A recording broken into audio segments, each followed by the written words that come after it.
Assalamualaikum warahmatullahi wabarakatuh. Jumpa dengan saya Rahmawati, tetap dengan materi tentang observasi. Untuk topik kali ini, saya akan berbicara observasi sebagai alat pengumpul data. Apa itu observasi? Observasi adalah suatu metode dasar yang digunakan untuk mengumpulkan data melalui proses pengamatan yang dilakukan dengan sengaja dan secara sistematis melalui proses penglihatan atas gejala-gejala spontan yang terjadi pada saat itu. Jadi, observasi sendiri adalah mengamati perilaku dari subjek atau objek yang diamati. Dalam ranah ilmu psikologi yang kita amati adalah perilaku manusia, karena kita biasanya mengamati manusia itu sendiri. Fungsi observasi ada beberapa. Yang pertama adalah sebagai metode pembantu dalam menegakkan diagnostik dalam ranah ilmu psikologi. Yang kedua sebagai metode utama dalam penelitian, misalnya penelitian eksperimen. Nah, ini biasanya observasi metode utama dalam pengumpulan data. Bisa juga sebagai metode pembantu dalam penelitian yang sifatnya eksploratif.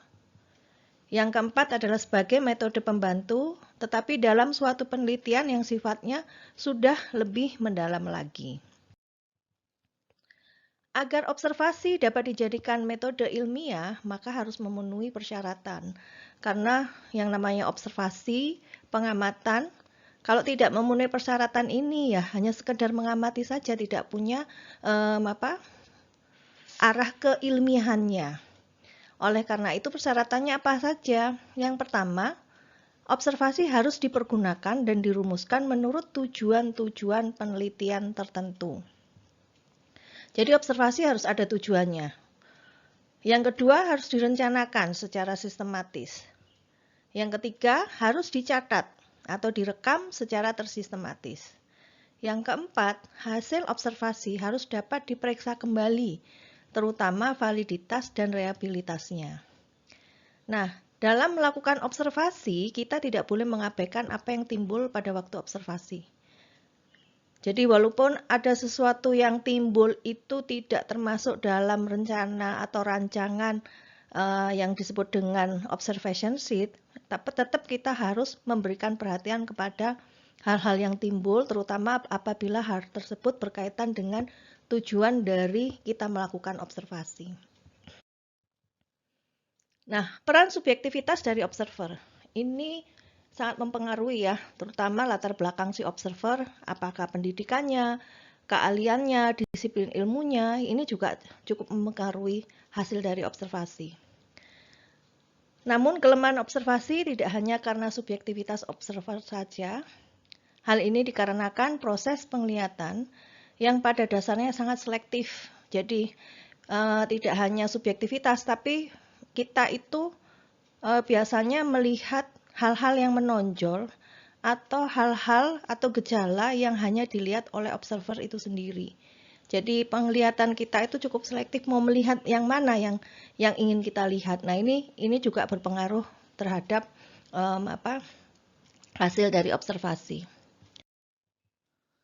Nah, caranya untuk menghindari subjektivitas, yang pertama, rumuskan tujuan penelitian atau tujuan observasi secara sangat terperinci dan menuangkannya ke dalam pola-pola tingkah laku yang akan diobservasi secara jelas dan tajam. Yang kedua, kita bisa melakukan perekaman hasil observasi yang dibantu dengan alat-alat lain seperti kamera, audiovisual lainnya.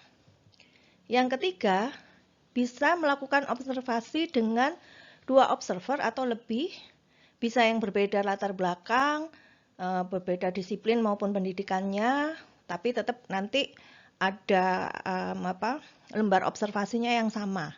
Jadi ini untuk bisa menghindari subjektivitas. Dalam yang keempat, dalam melakukan observasi, sebaiknya diadakan prosedur kontrol yang teliti. Misalnya, apa yang harus diobservasi? Terus bagaimana merekamnya? Alat yang digunakan seperti apa? Bagaimana cara penulisannya? Nah, ini dimaksudkan agar hasil observasinya itu dapat diulang kembali. Artinya apa? Orang yang melihat hasil observasinya pun juga akan bisa membayangkan apa yang terjadi. Ini adalah langkah-langkah yang harus dilakukan ketika melakukan suatu observasi. Jadi, bahwa ini bisa disebut sebagai langkah-langkah persiapan. Nah, setiap langkah tersebut memiliki persiapan-persiapan yang harus dipenuhi dan saling terkait antara satu langkah dengan langkah lainnya. Creswell mengemukakan 10 langkah yang harus dipenuhi ketika melakukan observasi. Ke-10 langkah itu boleh saja berubah susunannya tergantung pada situasi dan kondisi di lapangan. Jadi tidak harus urut ya.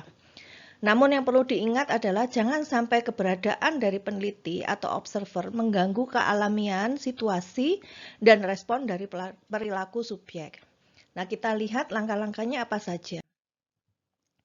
Yang pertama, memilih lokasi yang tepat, yang memungkinkan peneliti dapat memahami sentral fenomenon dengan optimal dan dapat memperoleh data dengan jelas ketika melakukan observasi ini. Yang kedua, lakukan observasi sederhana sebelumnya dengan melakukan observasi kancah atau yang disebut dengan pra-observasi. Peneliti masuk ke lokasi penelitian di mana observasi akan dilakukan, lakukan perkenalan, membina raport dengan orang-orang yang ada di lokasi tersebut, dan gali data umum sebanyak mungkin tanpa menimbulkan kecurigaan dengan orang-orang yang ada di sekitar lokasi. Yang ketiga, tentukan siapa subjek yang akan diobservasi. Kapan observasi akan dilakukan dan berapa lama observasi akan dilakukan. Setelah raport terbina dengan baik terhadap orang-orang yang berada pada lingkungan tersebut, peneliti pada tahap ini sudah dapat menentukan atau memilih subjek yang akan diobservasi, serta kemungkinan-kemungkinan yang dapat terjadi selama observasi berlangsung. Jadi kita sudah tahu, kita sudah melakukan perencanaan ini dari setelah melakukan pra-observasi, kita sudah tahu kapan kira-kira akan dilakukan, subjeknya yang mana yang akan kita observasi, kemungkinan apa yang terjadi kalau saya melakukan observasi, itu nanti sudah bisa kita prediksikan.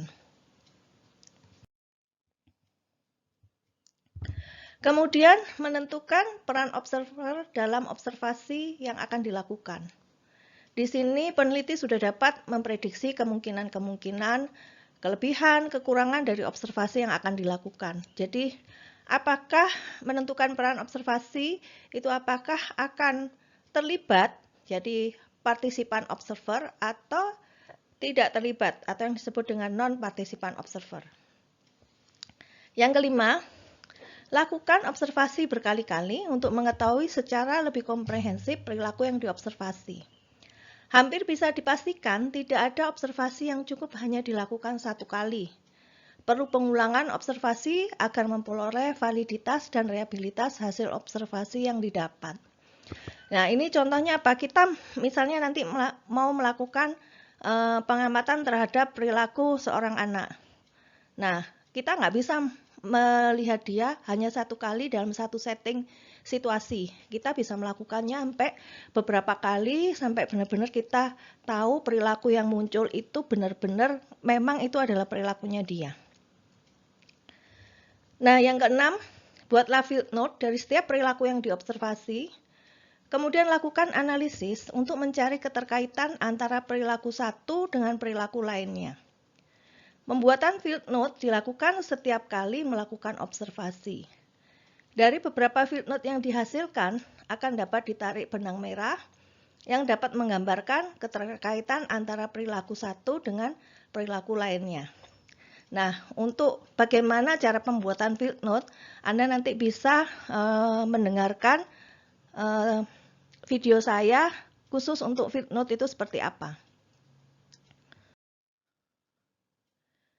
Yang ketujuh, berikan peta gambaran apa saja yang akan diobservasi, kemudian lakukan penggabungan antara perilaku, lingkungan, dan informasi lain agar dapat diperoleh gambaran secara lebih komprehensif terhadap elemen-elemen observasi. Yang ke-8, lakukan pencatatan deskriptif field note dan reflective field note. Ini ada di video saya tentang field note. Kemudian yang ke-9, dalam peran observer non-partisipan, lakukan perkenalan dengan subjek yang akan diobservasi, tetapi peneliti jangan terlihat aktif dan interaktif agar kehadirannya tidak terlalu menjadi sesuatu yang dipersepsikan oleh subjek yang sedang melakukan sesuatu. Nah, ini yang ke-10, ini lebih kepada etika ya. Kalau sudah selesai melakukan observasi, ya jangan ditinggal begitu saja. Tetap kita harus pamit dan menyatakan terima kasih. Itu langkah-langkah 10 langkah yang perlu dipersiapkan sebelum Anda melakukan suatu observasi dalam suatu penelitian. Nah, kita mengenal jenis-jenis observasi. Jenis observasi berdasarkan prosedur dan pelaksanaannya. Observasi dapat digolongkan dalam beberapa kategori, tetapi tidak perlu mutlak karena antara satu jenis observasi dan jenis yang lain kemungkinan besar terjadi tumpang tindih. Menurut Paul Young, observasi digolongkan menjadi dua, yaitu control observation dan uncontrolled observation. Kita bahas dulu yang uncontrolled observation.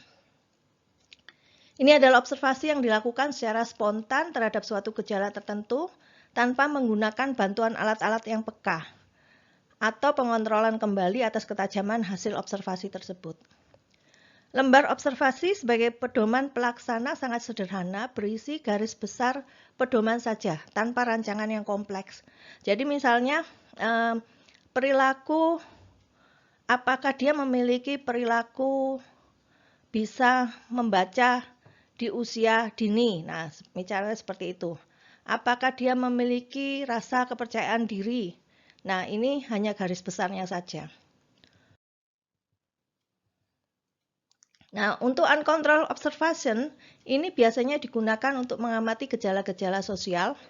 Misalnya suasana kerja, di pabrik, di kantoran, di sekolah, suasana anak-anak di sekolah, dan lain sebagainya. Sebelum melakukan observasi, Anda perlu memperhatikan hal-hal berikut. Nah, partisipannya siapa? Jadi siapa yang akan diobservasi?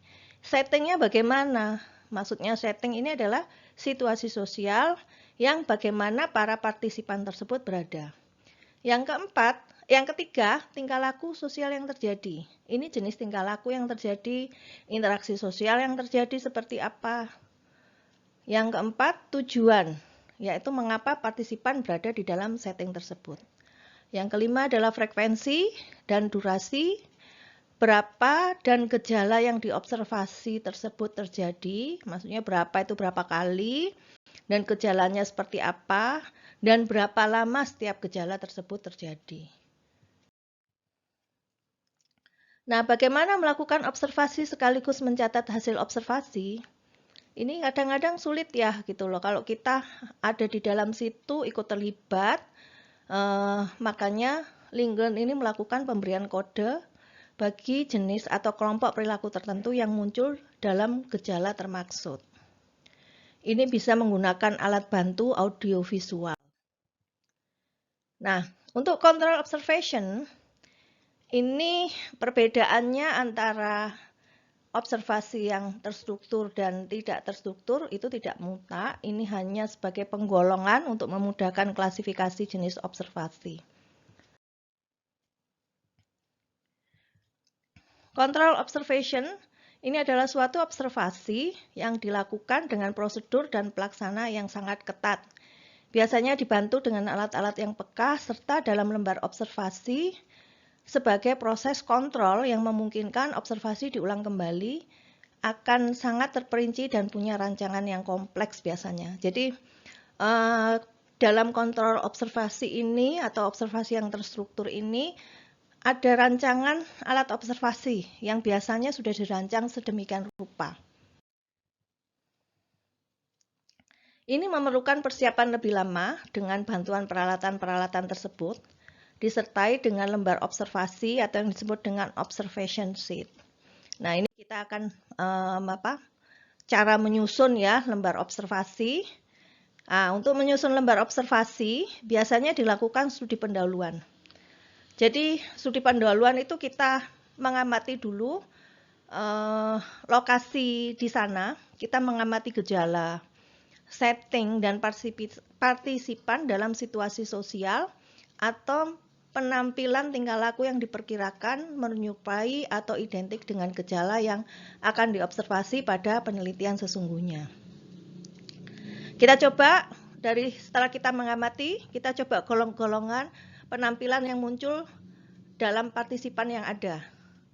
Kita tuangkan butir 1 dan 2 di atas suatu lembar rekaman atau yang disebut dengan recording sheet yang mempunyai format tertentu. Formatnya memang tidak ada format khusus, tapi Anda bisa merancangnya sendiri.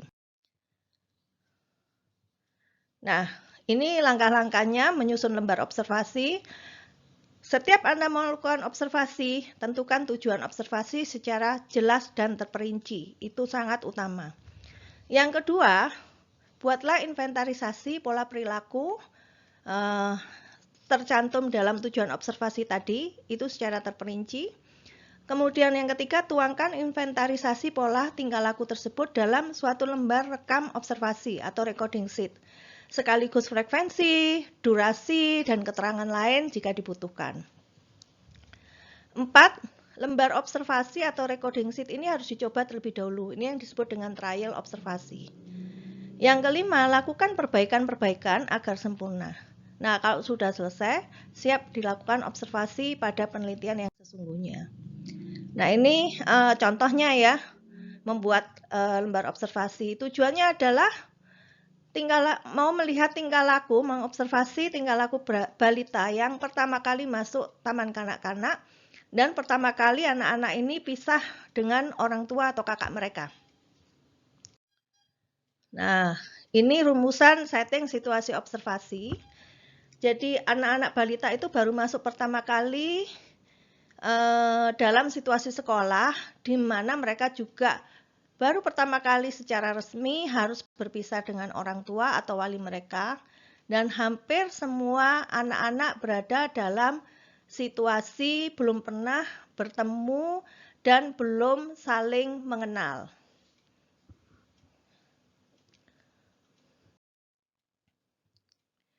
Tujuan observasi itu ingin menemukan pola tingkah laku anak-anak balita dalam situasi yang asing dan lingkungan teman yang asing pula. Dengan pola tingkah laku dimaksudkan respon-respon apa yang muncul sebagai reaksi dari anak balita tadi dalam situasi tersebut. Nah, sebenarnya tujuan observasi bukan melihat dinamika tingkah lakunya, tapi ingin melihat penampilan tingkah laku tertentu dari anak balita dalam situasi dan suasana serta teman bermain yang masih asing. Nah, ini melakukan inventarisasi pola tingkah laku. Inventarisasi pola tingkah laku yang diperkirakan akan muncul dalam situasi dan suasana yang tersebut sebelumnya. Terus kemudian untuk melakukan inventarisasi ini perlu studi literatur maupun observasi pendahuluan atau pra-observasi. Jadi kita tidak hanya murni kita melakukan observasi pendahuluan atau pra-observasi, tapi kita juga harus tahu teorinya. Kita belajar tentang literaturnya seperti apa dari pola-pola tingkah laku yang menjadi tujuan dari observasi. Nah, ini hasil dari pra-observasinya. Ya. Suasana ruangan diwarnai oleh tangis anak-anak kecil, teriakan-teriakan, serta tertawa dari beberapa anak. Seorang anak diam saja, tidak berbuat apa-apa selain berpegangan dan bergantung pada baju ibunya. Sedangkan seorang anak yang lain berdiri di sudut bertolak pinggan melihat anak-anak lain bermain, serta sekali-sekali ikut berteriak. Di aula tengah terdiri dari 4 anak saling mendekat tanpa berbicara, saling memandang. Anak yang satu mulai menarik-narik dasi anak yang lain pula. Di satu sudut yang lain terlihat 3 anak. Mereka jongkok saling berbicara disertai gerak tangan yang melingkar-lingkar di atas lantai. Beberapa anak lain menarik tangan ibu mereka ke arah tengah-tengah aula disertai teriakan-teriakan yang tidak jelas artinya. Sementara itu terlihat dua anak lain keluar ruangan sambil menangis diikuti oleh ibu mereka. Terlihat pula sekelompok anak-anak yang sudah bermain bersama-sama, di mana terlihat seorang anak laki yang datang merusak semua mainan yang ada sambil tertawa. Ini hasil praobservasinya. Kemudian kita munculkan menjadi beberapa penampilan tingkah laku, diam saja dan berpegangan pada baju orang tua atau wali. Bergerak ke arah tengah aula sambil menarik tangan orang tua atau wali. Berdiri di pinggir aula sesekali ikut berteriak. Yang keempat, mendekati anak lain tanpa diikuti oleh orang tua atau wali. Yang kelima, secara sendiri pula mendekati anak lain dan mengajak berbicara. Yang keenam, berbicara dengan anak lain disertai orang tua atau wali. Yang ketujuh, melakukan tindakan agresif terhadap anak lain seperti menarik dasi, menarik baju atau rambut, sampai menyepak atau memukul. Yang kedelapan, berlari meninggalkan aula dengan menangis. Nah, itu tadi adalah penampilan-penampilan dari tingkah laku yang muncul. Nah, penampilan tingkah laku tersebut ini merupakan dasar yang harus dikembangkan di lembar observasi yang akan disusun. Nah, melalui kita gabungkan dengan studi literatur, melalui studi literatur akan ditemukan tambahan penampilan dari tingkah laku tersebut. Nah, ini kita buat lembar observasinya ya. Kalau yang seperti ini, lembar observasinya kita bisa mengobservasi beberapa anak sekaligus. Nah, ini nama anak misalnya. A, B, C, D, E, F, G, H, I, J, K, L, M.